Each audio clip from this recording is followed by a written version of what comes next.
Over to you, Adam. Thank you. Right. Cheers for that. Okay, so yes, my talk today will be on the work I've been doing making use of the color and stereo surface imaging system, i.e. CaSSIS, to aid in the mapping out of the clay unit at Oxia Planum. Oxia Planum being the landing site for the ExoMars Rosalind Franklin rover. Now, just to give a brief overview of what I'm going to be going over, I'm going to be talking about the ExoMars mission in general, talking about its objectives and its constituent components. I will be then segueing into talking about Oxia Planum itself, why it is of interest to the mission and why it was ultimately selected as the landing site for the rover. And then I will talk about more about my work about how CaSSIS can contribute to the characterization of Oxia Planum. So for those who don't know, the ExoMars mission is a joint mission between ESA and Roscosmos, the Russian space agency. And the main goal of the mission, the overarching goal, is the search for biosignatures of past, or if we are very lucky, present life on Mars. Biosignatures are any signs of life having been present, whether this is sort of physical signs, such as if we're very lucky, fossils, or sort of the structures which organisms create, or chemical, such as byproducts of biological processes. Now, the mission is made up of broadly speaking, 4 component vehicles, which are split up into 2 segments of the mission: the ExoMars 2022 mission and the ExoMars 2016 mission. Now, the ExoMars 2022 mission is made up of the rover itself, Rosalind Franklin, and the CaSSIS lander, which will deliver the rover to the Martian surface before carrying out scientific operations of its own.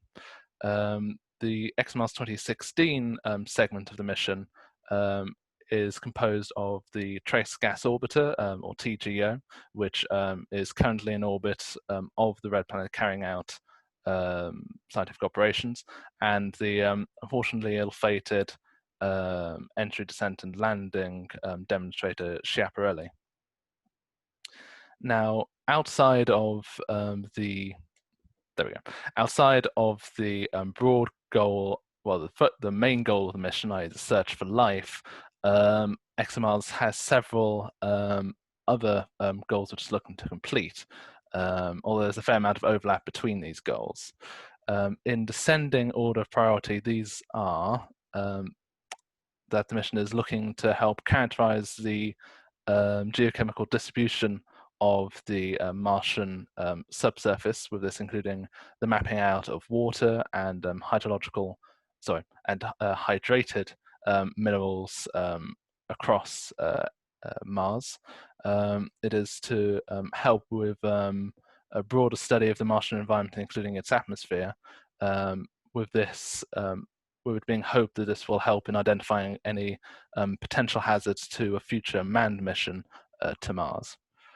It is also looking to help investigate the planet's subsurface and interior in an effort to better understand how Mars has evolved over time, and along with how its habitability has changed. Now, it's good to bear these goals in mind, as they have informed every aspect of the mission's design and planning. Now, partly due to time constraints, I'm going to be focusing on the primarily European components of the mission here, i.e. the Trace Gas Orbiter and Rosalind Franklin, which you can see on the left. Now, the focus of the Trace Gas Orbiter is to look for biosignatures. Well, sorry, the purpose of the TGO, outside of being a communications platform for the Rosalind Franklin rover, is the search for biosignatures in the form of given the name, it might be unsurprising, trace gases such as methane. And in order to carry this out, it carries the NOMAD and ACS spectrometers. In addition to this, it meets part of ExoMars's goal of looking for hydrated minerals and water using the FRIEND neutron detector. It also carries an instrument which is rather dear to my heart, CaSSIS, which I'll be talking about more later. Now, undeniably, perhaps the focus, the focus of the and the centerpiece of the ExoMars mission is the Rosalind Franklin rover. Now, what makes the rover unique in comparison to other rovers which have been sent to Mars is that it possesses a drill capable of extracting samples from a depth of up to 2 meters below the Martian surface. Now, this is very useful as due to Mars's harsh radiation environment, along with its just generally harsh physical environment, if any biosignatures are ever present in materials which are now exposed to the surface, radiation and physical weathering would likely have destroyed these, or at least destroyed them enough that they were no longer detectable using ExoMars's instrumentation. Consequently, being able to access materials which are deeper within the Martian subsurface at 2 meters dramatically increases the ability of the ExoMars instrumentation to measure any biosignatures and to detect them if they're present. Now, alongside the drill, the rover possesses several other instruments, both for to help maximize operations carried out with the drill and also for wider scientific operations. These include a visual camera, PanCam, which includes several filters in order to highlight the presence of certain minerals on the Martian surface. ISM, which is an infrared spectrometer, which is again extremely useful for identifying the presence of certain minerals, and CLUPI, which is a close-up imager, hence the name, which is utilized both for observing a potential drill site before drilling begins at close range, and also for close inspection of any surface materials which are of interest. On top of this, the rover possesses the Wisdom radar instrument and the Hadron neutron detector, which are geared towards mapping out the subsurface ahead of both for wider investigation and ahead of any drilling operation. Once a drilling operation is being carried out, the rover also has the MoMA and Micro and Mega and RAL instruments on board in order to study the samples acquired by the drill. Now, while the rover is very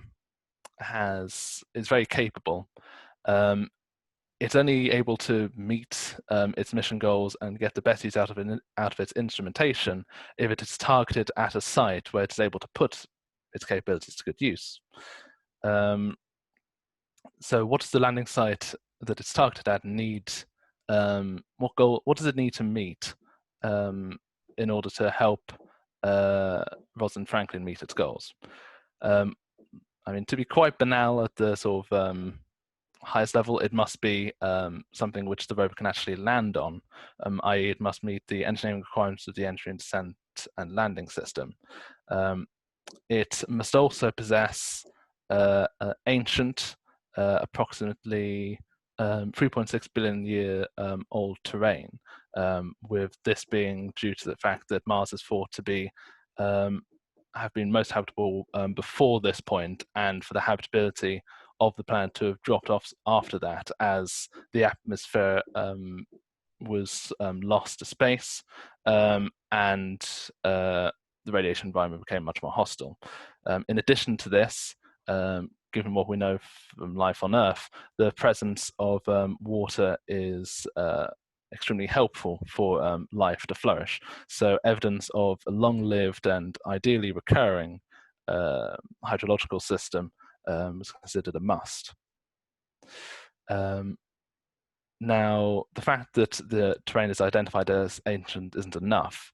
The terrain must also be thought to be well preserved. Again, this is to help ensure that any biosignatures which are deposited there would have been protected enough from the harsh environment in order to survive to the present day. The landing site also had to be mostly dust-free, as the pervasive Martian dust makes it very difficult to characterize surface minerals. So minimizing its presence is very useful for rover operations. On that note, the rover, from an operational point of view, these terrains had to be accessible by the rover. Either this means that the terrains have to be widely spread throughout the ExoMars's landing ellipses, or that if they weren't widely spread, the terrain had to be navigable such that the rover would be able to travel to these terrains in the course of the mission's lifetime. Preferably both of these would be true. So given this, how was it that Oxia Planum ended up being the landing site for the mission? Well, again, starting from sort of the more banal level in terms of engineering constraints, constraints due to both the need for the rover to provide its own power using its solar cells, and characteristics of the entry, descent, and landing system meant that only latitudes between 5 degrees south and 25 degrees north were able to be landed on by the rover. Now, to further limit these potential landing areas, the height of the landing site needed to be at approximately -2 kilometers below the average the average Martian elevation, which further limited the areas it could land on to this area shown here. And admittedly, there is another quite large area which is on the other side of Mars, but as there is only one proposed landing site which made it through to the final sort of stages of landing site selection present there, I've ignored it for this presentation. Included in these blocked out areas are also areas which possess too high a dust coverage to make it worthwhile landing at the site. So after this, there were a number of sites which were highlighted as being scientifically interesting to investigate, and these were narrowed down until eventually Oxia Planum was selected, which you can see here, which is with Oxia Planum being located on the boundary between the southern highlands and the northern lowlands. Now, here you can see a mosaic of high-resolution imaging science experiment, or high-rise images of Oxia Planum. On this is superimposed the landing ellipses for the ExoMars 2022 mission, with the darker colors highlighting the 1 sigma ellipses, i.e. where there's a 68% chance the rover will land, and the lighter, the 3 sigma landing ellipses, where there's a 99.7% chance of the rover landing. The blue ellipses show the landing ellipses for the rover at the opening of the launch window, and the red ones show the landing ellipses at the closing. Now, in terms of the engineering constraints for the site itself, the entirety of the site is below the 2 kilometers elevation, which wasn't the case for all the sites which made it through to the final stages of study. And there is actually quite a large margin for this, which is very good for sort of safety margins of the entry, descent, and landing system. The landing site itself is also very flat, there being few slopes present in the landing ellipse, which would be hazardous for the rover to land on. This also has the double benefit of not getting in the way of, not impeding rover traversability, and much of the site is readily accessible by the rover. So in terms of the engineering and operational constraints, Oxia Planum meets the requirements. But what in terms of scientific interest? Well, in terms of the hydrological systems that are present at the site, Oxia Planum shows evidence of having hosted at least 2 distinct periods of aqueous activity.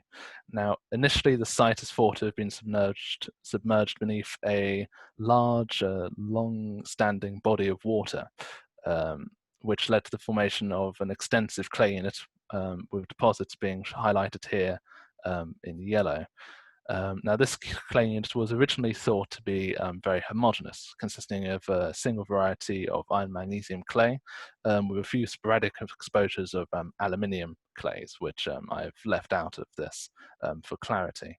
From crater counting, the unit is thought to be older than 4 billion years, placing it well within the sort of time constraints placed on the potential landing site. So this is the earliest known sort of evidence of aqueous activity at the site. On top of this, the site possesses evidence of further water activity at the site after the water level had fallen. And this can be seen here in several channels, which are shown in dark green, and in delta deposits, which can be seen in light green. It should be stressed that these aren't the only examples of these features, but they are the most prominent, especially at this scale. Now, whether all these features formed at the same time during the same period of hydrological activity at the site or not is unknown.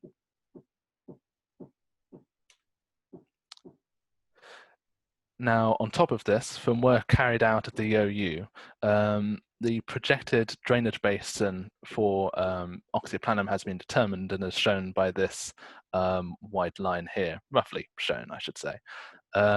Now, from this, it can be seen that water, along with any material or biosignatures which was suspended within it, from a wide area around Oxia Planum, on the order of about 2 times 10 to the 5 kilometers squared, along with several candidate paleo lakes, which were located in several of the within several of the craters shown here. This water would have passed through Oxia Planum as it drained into the northern lowlands, with this essentially meaning that material from a much wider area than you would initially expect would potentially be available at Oxia Planum for study during the mission. Now, on top of that, on a slightly more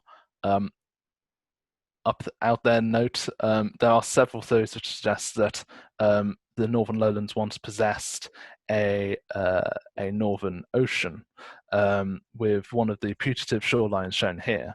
Now, while there is debate over this, Oxia Planum's location with relation to this potential northern ocean is another reason why the site is of interest.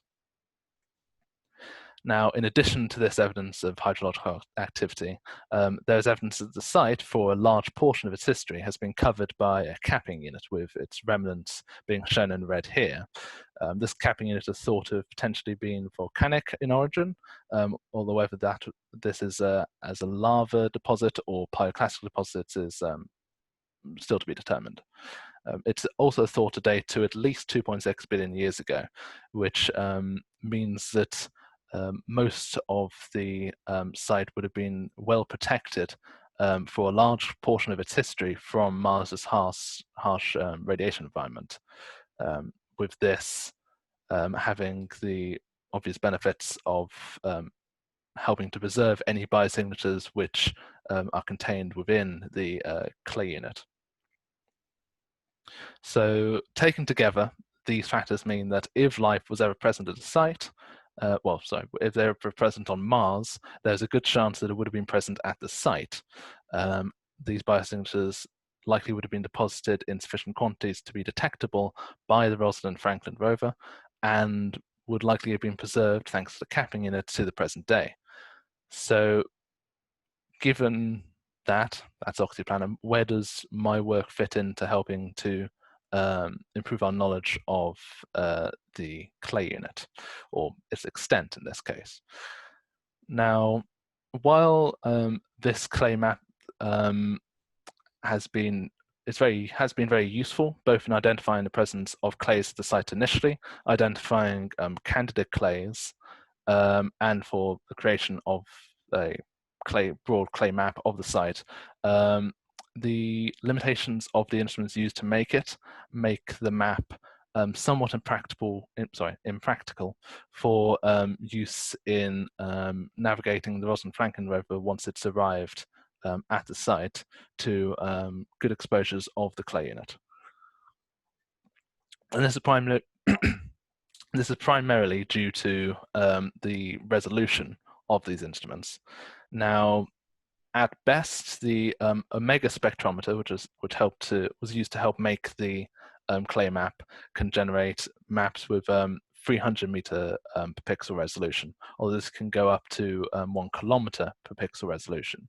On top of this, CRISM scanning imagery, where possible, was used to create the clay map, but at best, this can provide 100 meter per pixel imagery, while it can go up to 200 meters per pixel, which is substantially better than Omega, but still leaves lots to be desired when it comes to rover navigation or planning thereof. Now, CRISM is able to produce higher resolution images at resolutions of 18 meters per pixel, with the example in comparison to the others being shown here. But unfortunately, the coverage of this higher resolution imagery is sporadic at Oxia Planum, and due to degradation of the instrument, it would be impractical to fill this in fully. And even then, 18 meters per pixel still leaves something to be desired. Now, this is where CaSSIS comes in. CaSSIS, in comparison to the others, has far smaller pixel resolution, and therefore could be used to generate much higher resolution clay maps of the site. So, what is CaSSIS?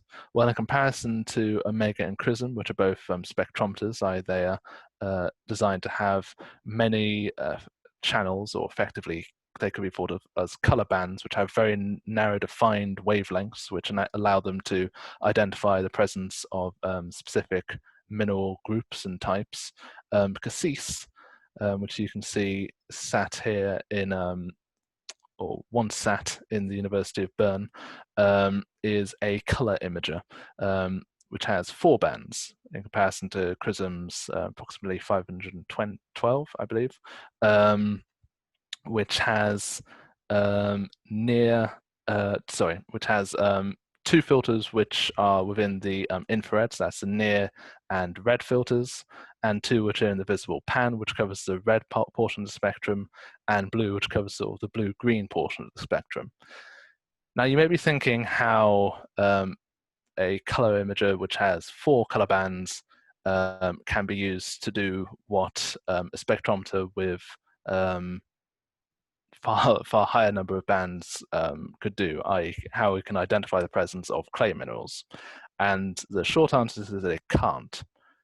But via use of band ratioing, which is where it is which is where the output of one color band is divided on a pixel by pixel basis by the output of another, CaSSIS can be used to identify the presence of both ferric and ferrous minerals, with ferric and ferrous minerals being minerals which contain iron 3+ ions and iron 2+ ions.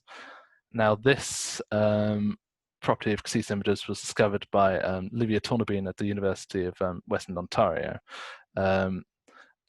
These band ratioed images, these band ratios, when combined with other band ratios from CaSSIS into band ratio composites, with examples being shown in the center and on the right here, can be used to highlight the presence of ferric and ferrous minerals, with the red and green, with the areas shown here, which is somewhat sort of yellowy green, being highly ferric, and those areas which are sort of darker like this, more sort of blue, being ferrous, and with the blue areas here being ferrous and the yellow areas being ferric. Now, the two band ratio composites shown here, the one in the center is one which is generated using all 4 of CaSSIS color bands, and the one on the right is one which is generated using only 3 of them. Now, given that several of the clay units, several of the candidate clays for the clay unit were thought to be distinctly ferric, I decided to compare the highest resolution spectrometer data we had of Oxia Planum from the CRISM MTRDR data with these band ratios in order to determine how close they were, or if there was a correlation between them. Now, here you can see on the left one of the CaSSIS band ratios composites, and on the right you can see the CRISM image with channels being selected to highlight the presence of iron magnesium phyllosilicates. On the left you can see the band ratio composite of the area, with the yellow portion showing the ferric material, and you can see this correlates very well to the section of iron magnesium clays in CRISM on the right. So this isn't just an isolated incident. From other comparisons between CaSSIS band ratio and these CRISM images, similar correlations were found. So from that comparison, it appears that CaSSIS can be used to more widely map out the clay unit. Now, at this point, my supervisor, Professor John Bridges, put me in contact with Lucien Mondon and Cathy Quantin of the University of Lyon, and in order to discuss work which they'd been carrying out. Now, from as I mentioned earlier, initially it was thought that the clay into the site was thought to be extremely homogeneous, containing only a single type of iron magnesium clay with a few rare aluminium clay outcrops. Now, from work which Lucy Mondon and Capricorn were doing, it was found that the wider clay unit was in fact made up of 2 subunits. One which is lower lying and shown on the left, which is orange hued, which demonstrates extensive fracturing on a meter scale, with spectral signatures from CRISM of either vermiculite or saponite associated with hematite or ferric oxides, and a upper member, and an upper subunit, which is more sort of blue hued, shows decameter scale fracturing, and has spectral signatures indicating the presence of the same clay but mixed with olivine instead. Now, what exact process led to these subunits developing and the significance of that is currently unknown. However, they most likely mark a shifting of the environment at Oxia and of associated water-rock interactions, and therefore of great interest for future investigation once the rover has arrived. Now, the mineral composition was originally identified using CRISM MTRDR images before they were then looked at for with high-rise color, which identified the hues. Now, high-rise color imagery, if you're not familiar with it, is very high resolution, especially even in comparison to CaSSIS, which is already a very high resolution imager, with high-rise color having a resolution of about 1/4 meter per pixel, in comparison to CaSSIS 4.5 meter per pixel. So with this information, you'd wonder how does CaSSIS help in this regard? And that is that due to the nature of high-rise color imagery, only a narrow band of each high-rise image is taken in color, with each 6 kilometer wide image only having a single sort of about a kilometer band in the middle, which is in color, with this being used to generate the map of the two subunits, which you can see here.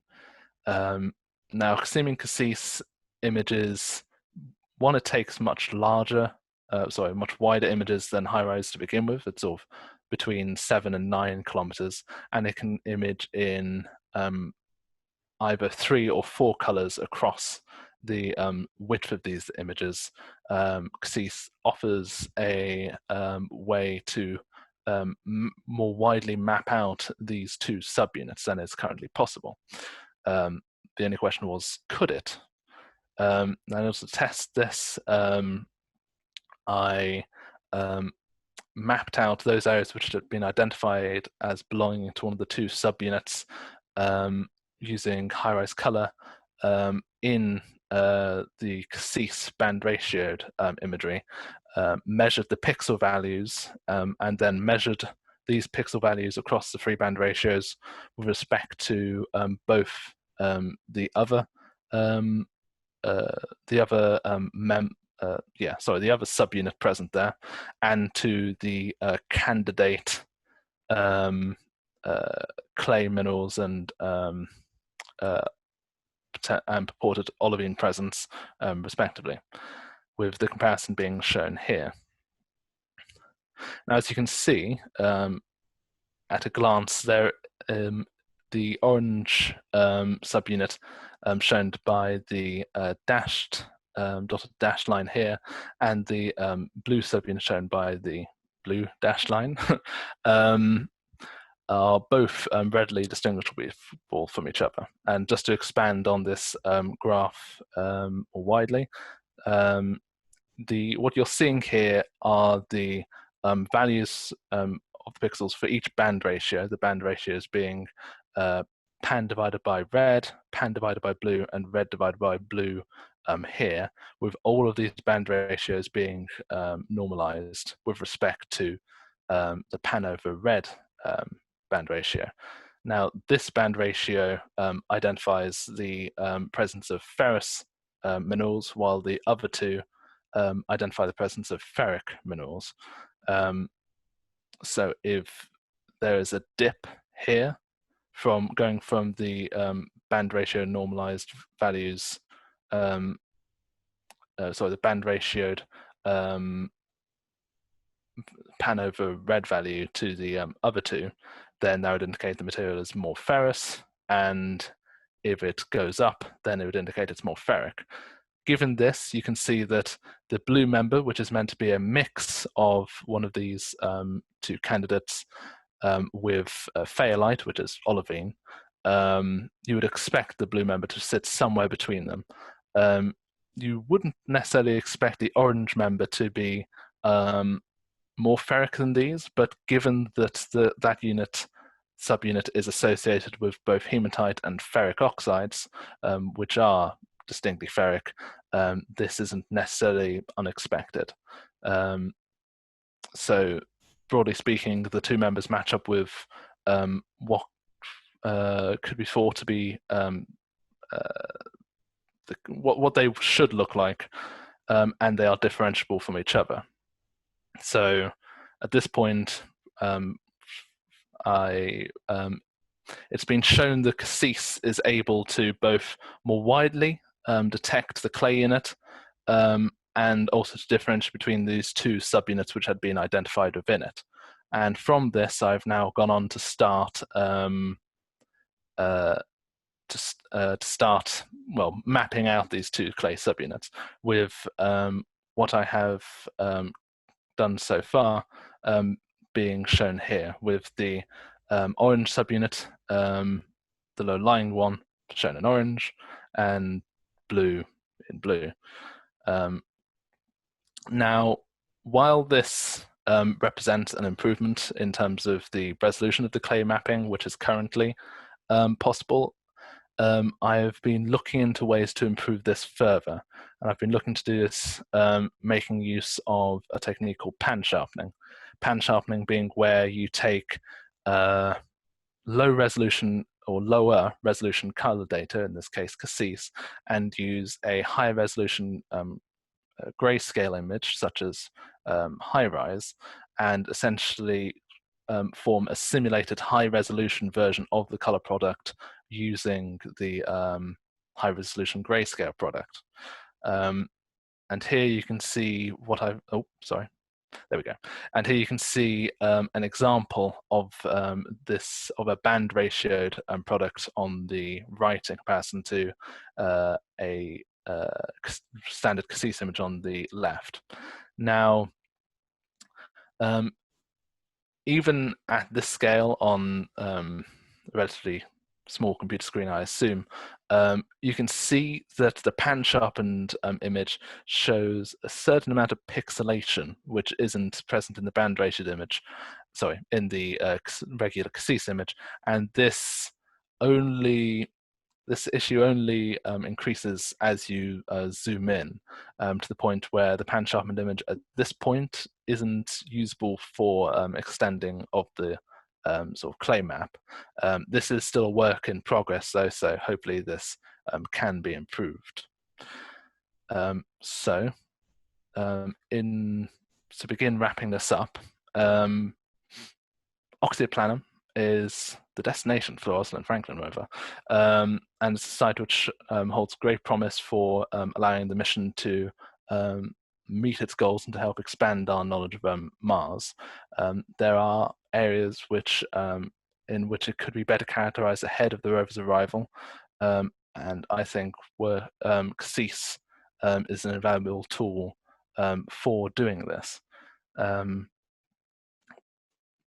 ratioed CaSSIS imagery has shown that it can be used to detect the presence of clays at Oxia, and that it can be used to differentiate between two subunits which have been identified there, with this currently being used to generate a map of these two subunits and of the clay in general.